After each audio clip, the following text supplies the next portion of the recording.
Hello everyone, welcome you all in my YouTube channel. Today in this video we are going to discuss about part 4th of chapter forms of business organization. Okay, in which we are going to discuss about joint stock company. Joint stock company.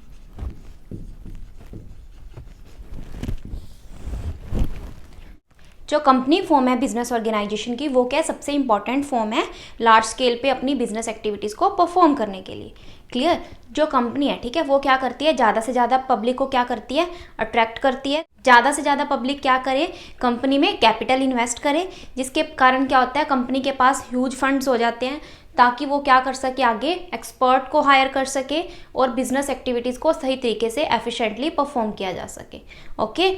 जो company है, company की हमारे पास definition क्या है, company is an artificial person created by law having separate legal entity with perpetual succession and common seal. Clear. यानी कि इनके जो मीनिंग है, separate legal entity, perpetual succession, ये इनके क्या फीचर्स हैं। क्लियर। अब हम क्या करेंगे, one by one features discuss करेंगे कंपनी के। Features of joint stock company.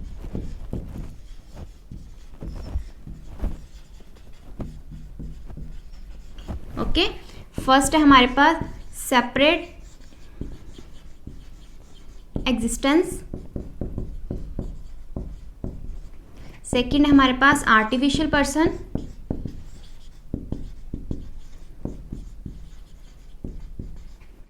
Third है हमारे पास कॉमन सील। फोर्थ है हमारे पास लिमिटेड लायबिलिटी।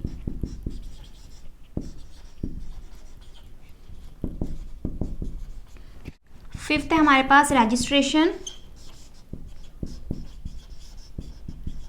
सिक्स्थ है हमारे पास perpetual succession.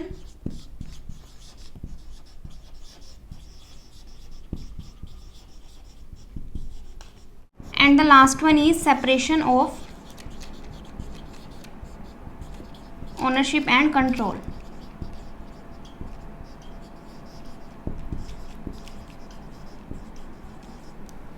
Okay. Now first point हमारे पास क्या है, सेपरेट एग्जिस्टेंस। जो कंपनी है, कंपनी की जो एंटिटी होती है वो क्या होती है, सेपरेट होती है। क्लियर। कंपनी क्या कर सकती है, किसी भी थर्ड पार्टी के साथ या आउटसाइडर के साथ क्या कर सकती है, कॉन्ट्रैक्ट कर सकती है। ठीक है। अपने नेम पे क्या कर सकती है, कंपनी रन कर सकती है। क्लियर। कोई भी एसेट सेल करनी है अपने नेम पे कर सकती है। ठीक है। तो यानी कि जो कंपनी है और जो ओनर्स है, ठीक है, यानी कि जो कंपनी है और जो मेंबर्स है, ठीक है, उनकी एंटिटी क्या होती है, डिफरेंट डिफरेंट होती है। ठीक है। कंपनी अलग है और जो मेंबर्स हैं वो क्या है, अलग है, यानी कि उनकी जो एंटिटी है वो क्या है, डिफरेंट डिफरेंट है। ओके। नेक्स्ट है हमारे पास आर्टिफिशियल पर्सन। जो कंपनी है, कंपनी क्या है, आर्टिफिशियल पर्सन है। क्लियर। यानी कि जिसको किसने क्रिएट किया, लोग ने क्रिएट किया और लॉ के द्वारा ये क्या होती है, एस्टैब्लिश होती है और लॉ के द्वारा ये क्या होती है, एंड होती है। क्लियर। यानी कि ये क्या है, जैसे ह्यूमन बींग्स होते हैं, ठीक है, ह्यूमन बींग्स की तरह ये क्या है, इसका कोई अपना स्ट्रक्चर नहीं होता। ठीक है। तो इसलिए इसको क्या कंसिडर किया गया, आर्टिफिशियल पर्सन। ओके। नेक्स्ट है हमारे पास कॉमन सील। कंपनी क्या आर्टिफिशियल पर्सन है, ठीक है, वो अपने साइन खुद नहीं कर सकती, इसलिए जो कंपनी का नेम है, ठीक है, वो क्या होता है, स्टैम्प के ऊपर क्या होता है, मेंशन होता है। और जो कंपनी, जिस पर्सन को अथॉरिटी होती है कंपनी का, जो कंपनी की जो सील है वो यूज़ करने की, वो क्या करता है, उस सील को यूज़ करता है। और कंपनी की स्टैम्प क्या होती है, हर जगह अप्लाई होती है। सारे डॉक्यूमेंट्स पे क्या होता है, कंपनी की सील अप्लाई होती है। क्लियर। नेक्स्ट है हमारे पास लिमिटेड लायबिलिटी। जो लायबिलिटी होती है कंपनी में, जितने भी मेंबर्स होते हैं उनकी जो लायबिलिटी होती है वो क्या होती है, लिमिटेड होती है, up to their capital contribution. Okay. For example एक पर्सन है, ठीक है, उसने क्या किया, 1000 शेयर्स परचेज किए और एक शेयर की वैल्यू क्या है, 10 रुपीज़। तो यानी कि जो उसकी लायबिलिटी है वो कहाँ तक लिमिटेड है, 10,000 रुपीज़ तक। यहाँ तक सिर्फ उसकी जो लायबिलिटी है वो क्या लिमिटेड है। ओके। नेक्स्ट है हमारे पास रजिस्ट्रेशन। जो कंपनी है, ठीक है, कंपनी को क्या है, कंपनी एक्ट 1956 के अंडर अपना रजिस्ट्रेशन करवाना क्या होता है, मैंडेटरी है। क्लियर। विदाउट रजिस्ट्रेशन कोई भी कंपनी फॉर्म नहीं हो सकती। ओके। नेक्स्ट पॉइंट हमारे पास परपेचुअल सक्सेशन। जो कंपनी का एग्जिस्टेंस होता है वो क्या होता है, कंटिन्यू होता है लॉन्ग टाइम पीरियड तक। क्लियर। कंपनी क्या होती है, लॉ के द्वारा क्रिएट की जाती है और लॉ के द्वारा ही क्या होती है, ये एंड होती है। क्लियर।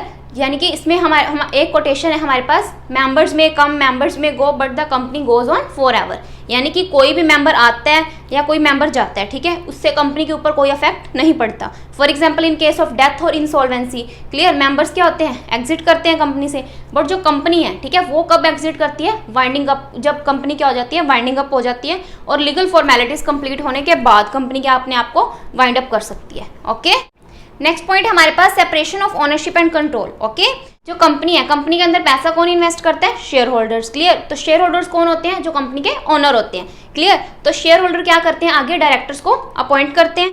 जो डायरेक्टर्स हैं वो क्या करते हैं, कंपनी की एक्टिविटीज को कंट्रोल करते हैं बाय अपॉइंटिंग एक्सपर्ट। ओके, यानी कि वो क्या करते हैं, आगे एक्सपर्ट्स को अपॉइंट करके कंपनी की जितनी भी एक्टिविटीज है उनको क्या करते हैं, मॉनिटर करते हैं और कंट्रोल करते हैं। Okay, now our next topic is merits of joint stock company. Okay, first है हमारे पास लिमिटेड लायबिलिटी,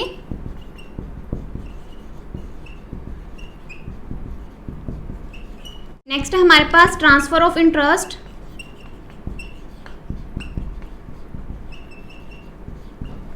नेक्स्ट है हमारे पास परपीचुअल एग्जिस्टेंस,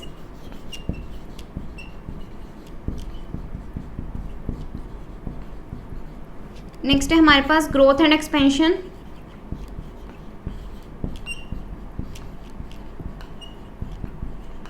नेक्स्ट है हमारे पास एफिशिएंट मैनेजमेंट,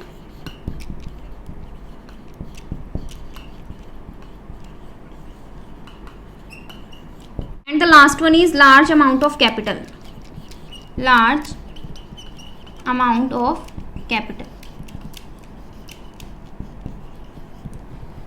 ओके, मेरिट्स में फर्स्ट है हमारे पास लिमिटेड लायबिलिटी। जो लायबिलिटी होती है कंपनी के अंदर जितने भी मेंबर्स होते हैं उनकी लायबिलिटी क्या होती है, लिमिटेड होती है up to their capital contribution in the company. Okay, next point हमारे पास transfer of interest. Transfer of interest में क्या है, जो हमारे शेयर्स होते हैं, ठीक है, उनको हम क्या कर सकते हैं, इजीली परचेज एंड सेल कर सकते हैं मार्केट में। अगर शेयर्स का ओनर है, ठीक है, अगर उसको क्या चाहिए, कैश चाहिए, वो क्या कर सकते हैं, अपने शेयर्स को मार्केट में सेल करके कैश रिसीव कर सकते हैं। क्लियर, यानी कि हम क्या कर सकते हैं, अपने शेयर्स को इजीली ट्रांसफर कर सकते हैं। नेक्स्ट पॉइंट है हमारे पास परपीचुअल एग्जिस्टेंस। जो कंपनी है, ठीक है, कंपनी का जो एग्जिस्टेंस होता है वो क्या होता है, परपीचुअल होता है। क्लियर, यानी कि जो कंपनी है, कंपनी फॉर्म भी क्या होती है, लॉ के द्वारा होती है, और जो एंड है, ठीक है, कंपनी एंड भी किसके द्वारा होती है, लॉ के द्वारा होती है। Clear, in case of death और insolvency of any member, company के ऊपर इस चीज का कोई इफेक्ट नहीं पड़ता।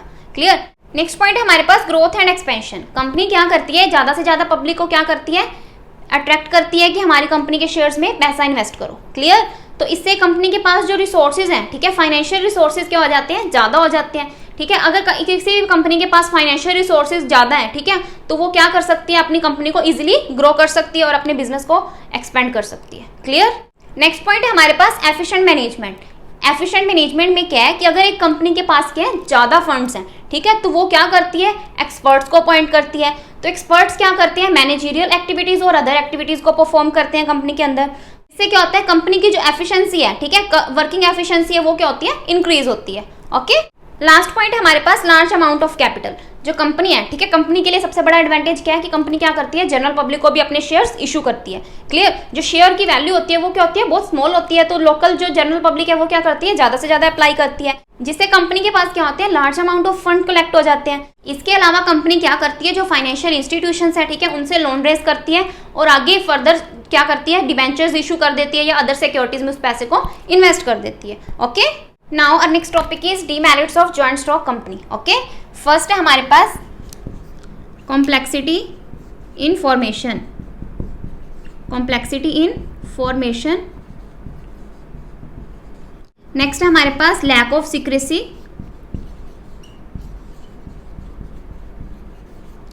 नेक्स्ट है हमारे पास impersonal work environment, impersonal work environment.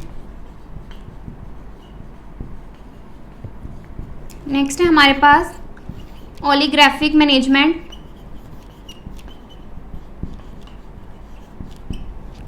Next है हमारे पास न्यूमरस रेगुलेशंस,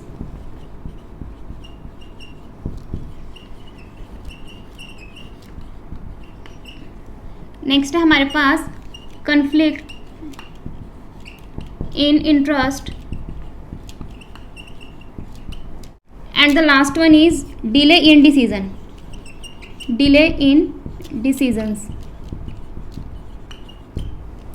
ओके, फर्स्ट है हमारे पास कॉम्प्लेक्सिटी इन फॉर्मेशन। कंपनी को फॉर्म करने के लिए क्या करना पड़ता है, लीगल फॉर्मेलिटीज को कंप्लीट करना पड़ता है। क्लियर। फर्स्ट ऑफ ऑल हमें क्या करना पड़ता है, डॉक्यूमेंट्स प्रिपेयर करने पड़ते हैं, फिर उसको क्या करना पड़ता है, रजिस्ट्रार को सबमिट करवाना पड़ता है। ठीक है, इन सब एक्टिविटीज़ को परफॉर्म करने के लिए हमें क्या करना पड़ता है, एक्सपर्ट्स को अपॉइंट करना पड़ता है। क्लियर। जो एक्सपर्ट्स हैं वो क्या करते हैं, फीस चार्ज करते हैं। क्लियर। आफ्टर दैट हमें क्या करना पड़ता है, ये सारे डॉक्यूमेंट्स रजिस्ट्रार ऑफ कंपनी को सेंड करने पड़ते हैं along with fees. Okay, next point है हमारे पास lack of secrecy. Clear. As per companies act 1956 जो कंपनी है, ठीक है, उसको क्या करना पड़ता है, सारी इन्फॉर्मेशन रजिस्ट्रार ऑफ कंपनी को देनी पड़ती है। ठीक है, फिर वो क्या करते हैं, सारी इन्फॉर्मेशन को क्या करते हैं, अनाउंस करते हैं पब्लिक को, जिसकी वजह से कंपनी के अंदर सीक्रेसी मेंटेन नहीं हो पाती। ओके, नेक्स्ट पॉइंट है हमारे पास इम्पर्सनल वर्क एनवायरनमेंट। ओके, जो एक कंपनी है, ठीक है, कंपनी के अंदर जितनी भी एक्टिविटीज़ हैं, ठीक है, उनको ओनर्स हैं वो एफिशिएंटली मैनेज नहीं कर पाते, तो क्या करना पड़ता है, बाहर से एक्सपर्ट प्रोफेशनल एक्सपर्ट्स को हायर करना पड़ता है और बदले में उनको क्या करना पड़ता है, सैलरी पे करनी पड़ती है। क्लियर। तो यहाँ पे क्या होता है कि जो एफर्ट्स हैं और रिवार्ड हैं, ठीक है, उनमें क्या होता है, डायरेक्ट रिलेशन नहीं होता। ठीक है, अगर कंपनी को प्रॉफिट ज़्यादा हो रहे हैं, ठीक है, तो इसका मतलब ये नहीं कि कंपनी के जो मैनेजर्स हैं, ठीक है, उनको भी ज़्यादा बेनिफिट होएगा इससे। ठीक है, तो इससे क्या होता है कि जो मैनेजर्स हैं, ठीक है, उनका जो मोटिवेशन लेवल है वो क्या हो जाता है, डिक्रीज होता है। ओके, नेक्स्ट पॉइंट है हमारे पास ओलिग्राफिक मैनेजमेंट। ओलिग्राफिक का मीनिंग क्या होता है, डेमोक्रेटिक। क्लियर। एक कंपनी के अंदर जितनी भी एक्टिविटीज होती हैं वो क्या होती हैं, डेमोक्रेटिक होती हैं। क्लियर। और जो कंपनी के अंदर कंट्रोल होता है, ठीक है, वो क्या होता है, कुछ ही पर्सन्स के हाथ में होता है, जैसे कि डायरेक्टर्स के हाथ में। ठीक है, वो क्या करते हैं, अपने पर्सनल बेनिफिट के लिए काम करते हैं और कोई भी डिसीजन लेते हैं वो क्या करते हैं, अपने पर्सनल बेनिफिट को ध्यान में रखते हुए लेते हैं। क्लियर। जो शेयर होल्डर्स के इंटरेस्ट को वो क्या करते हैं, इग्नोर करते हैं। क्लियर। नेक्स्ट पॉइंट है हमारे पास numerous regulations. Numerous means number of regulations. Number of regulation means यानी कि कंपनी को क्या करना पड़ता है, नंबर ऑफ रेगुलेशंस को, नंबर ऑफ लीगल फॉर्मेलिटीज को डिफरेंट स्टेजेस पे फॉलो करना पड़ता है। क्लियर। अगर एक कंपनी लीगल फॉर्मेलिटीज को टाइमली कंप्लीट नहीं करती तो उसके ऊपर क्या होता है, पेनल्टीज चार्ज होती है। क्लियर। नेक्स्ट पॉइंट है हमारे पास कंफ्लिक्ट इन इंटरेस्ट। कंपनी के अंदर क्या होते हैं, डिफरेंट ग्रुप ऑफ पर्सन होते हैं, जैसे कि share holders, debenture holders, employees. Clear. तो ये क्या करते हैं, हर कोई चाहता है कि हमें क्या हो, ज़्यादा से ज़्यादा बेनिफिट मिले। तो यहाँ पे जो डिबेंचर होल्डर्स हैं वो क्या चाहते हैं कि हमें ज़्यादा रेट ऑफ इंटरेस्ट मिले, जो शेयर होल्डर्स हैं वो क्या चाहते हैं कि हमें ज़्यादा बेनिफिट मिले। तो इससे क्या होता है, उनके आपस में क्या रहते हैं, कन्फ्लिक्ट के चांसेस ज़्यादा रहते हैं। ओके, नेक्स्ट है हमारे पास डिले इन डिसीजंस। कंपनी के अंदर क्या होता है कि कोई भी डिसीजन लेना है, ठीक है, वो क्या होता है, बोर्ड मीटिंग में लिया जाता है। फिर क्या करना पड़ता है, डिफरेंट स्टेजेस पे जो मेंबर्स हैं, ठीक है, उनको कम्युनिकेट करना पड़ता है, जो क्या है, बहुत ज़्यादा लेंथी प्रोसेस है। क्लियर। जिसकी वजह से जो डिसीजन मेकिंग है उनमें क्या हो जाती है, डिले हो जाती है। Clear. Now our next topic is types of companies. Types of companies. Types of companies में फर्स्ट है हमारे पास प्राइवेट कंपनी,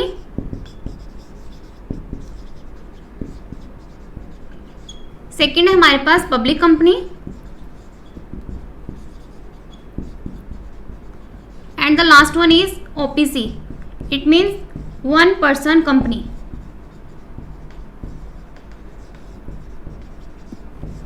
ओके, फर्स्ट है हमारे पास प्राइवेट कंपनी। जो प्राइवेट कंपनी है, ठीक है, उसमें जो मिनिमम मेंबर्स होते हैं, क्लियर, मिनिमम जो मेंबर्स होते हैं वो कितने होते हैं, 2 होते हैं, और जो मैक्सिमम मेंबर्स होते हैं वो कितने होते हैं, 200 होते हैं। ओके, और जो पब्लिक कंपनी है, पब्लिक कंपनी में जो मिनिमम मेंबर्स होते हैं वो कितने होते हैं, 7, और जो मैक्सिमम मेंबर्स होते हैं वो कितने होते हैं, नो लिमिट। और जो ओपीसी है, 1 पर्सन कंपनी में कितने मेंबर्स होते हैं, ओनली 1 मेंबर। ठीक है, क्लियर। जो डायरेक्टर्स होते हैं प्राइवेट कंपनी में वो कितने होते हैं, ये क्या है, मेंबर्स। जो डायरेक्टर्स होते हैं प्राइवेट कंपनी में वो कितने होते हैं, 2, और जो पब्लिक कंपनी में डायरेक्टर्स कितने होते हैं, 3। क्लियर। तो अगर सिंपली हम प्राइवेट कंपनी का मीनिंग क्लियर करें तो प्राइवेट कंपनी क्या होती है, जिसकी जो पेड अप कैपिटल होती है वो क्या होती है, 1 लाख रुपीज़ होती है। क्लियर। और जो प्राइवेट कंपनी है, ठीक है, उसके जो मेंबर्स होते हैं वो अपने शेयर्स को ट्रांसफर नहीं कर सकते। और जो पब्लिक कंपनी है, पब्लिक कंपनी के अंदर जो मेंबर्स हैं वो अपने शेयर्स को ट्रांसफर कर सकते हैं। क्लियर। प्राइवेट कंपनी को इंडेक्स बनाने की या प्रोस्पेक्टस इशू करने की कोई ज़रूरत नहीं होती। और पब्लिक कंपनी के अंदर क्या होता है, मैंडेटरी होता है कि उन्होंने क्या करना है, इंडेक्स भी बनाना है और प्रोस्पेक्टस भी इशू करना है। क्लियर। जो प्राइवेट कंपनी है, ठीक है, वो अपने डायरेक्टर्स को लोन इशू कर सकती है without the prior approval of government. Clear. यानी कि गवर्नमेंट के अप्रूवल के बिना जो प्राइवेट कंपनी है वो अपने डायरेक्टर्स को लोन इशू कर सकती है। जो पब्लिक कंपनी है, ठीक है, वो गवर्नमेंट की अप्रूवल के बिना लोन इशू नहीं कर सकती। क्लियर?